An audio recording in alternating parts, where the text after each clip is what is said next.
Hi everyone, my name is Valerie and I'm going to be talking about plastic pollution on beaches, featuring Leo Carrillo.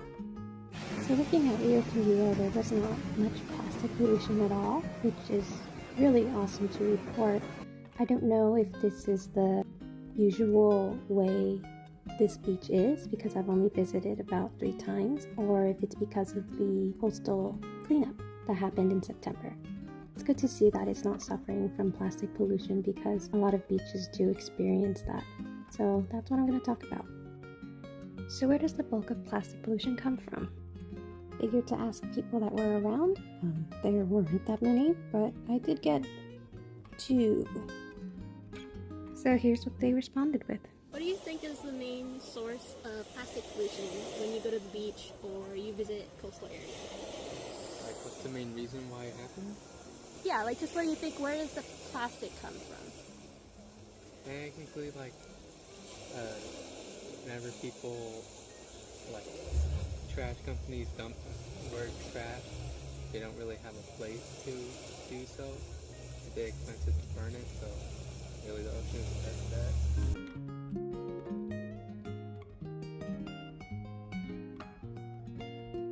Overconsumption. A lot of people get stuff that they don't need, and when they do need it, they only use like a tiny portion, and then the rest of that just goes to the dump. And then when that fails, whatever happens at the dump, it just goes from like the dump to anywhere else in the world, and no one cares about it because it's not their problem. It's technically not their trash in a sense.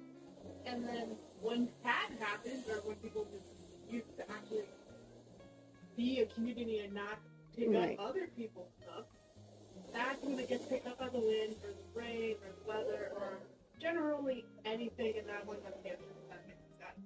Because it's just like, why would you go to such a length to get so much, and then you just don't end up using anything beyond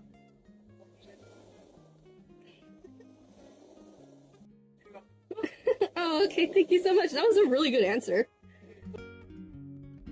So yeah, after hearing those responses, I decided to go and dive into some literature related to plastic pollution and microplastics, and then here's what I found. So out of all marine waste in the ocean, microplastics make up a whopping 75%. Most of it comes from land-based sources, so urban and industrial waste and overconsumption. One of the people from the interview said that, just excessive consumerism by daily plastic use, single-use items, clothing, manufacturing, construction materials, just anything that uses plastics that eventually ends up in the landfill. On the other hand, we have ocean-based sources that make up around 15%. It's actually 10 to 20, but 15 seemed like a good middle because that's what the consensus was for different sources. And most of that is because of nets and lines because of commercial fishing or marine tourism. I also found some other studies, ones in China and Mumbai, that looked at incineration methods compared to landfill disposal. And they found that even though incineration is promising, the maintenance is far more expensive than using any sort of combo of landfill and recycling or more bio-friendly options. And that mostly is calculated because of incineration method maintenance, the actual plants, and also the damage it costs the environment. So to sum this slide up, plastic is inescapable. It's terrible at biodegrading, and it can stay in the environment for far longer than one person would think. So something light like a plastic bag, napkins that have synthetic polymers in it, that could take about 20 years to degrade. That's in the right conditions, if it's outside in the weather, in direct sunlight, or if it's something dense like a water bottle made of PET, or more compact synthetic polymers that could degrade in about 450 years. So when considering the just massive increases in plastic production over the last 70 years, or even just the past decade, it's not a really good figure to report. I have 1.5 million tons to 359 million tons, and projections for 2025 to 2050 is around 600 to 800 million tons. So that's a huge problem, and it's no wonder that we have plastic ending up on beaches when we have sources originating both from the land and the sea. So how does plastic harm beaches like Leo Carrillo? Well, plastic contains all sorts of chemicals and toxins. So that can range from flame retardants to BPAs, which is biphenyls, phthalates, and other synthetic polymers. Plastics also harm marine life directly. So sometimes it's mistaken for food, or other times it's just inadvertently ingested, and that can severely impact their health negatively. Continued plastic consumption can lead to bioaccumulation in their bodies or tissues over time, and that can even cause biomagnification of toxins up the food chain.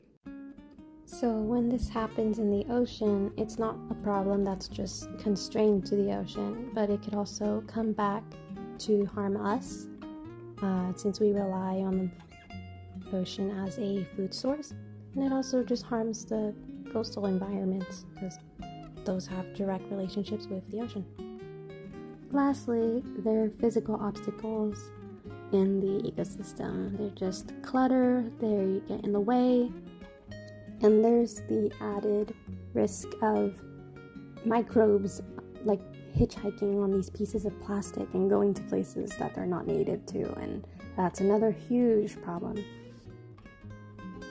So the main question is, what can we do to help mitigate the negative impacts of plastic in marine systems or in the ocean?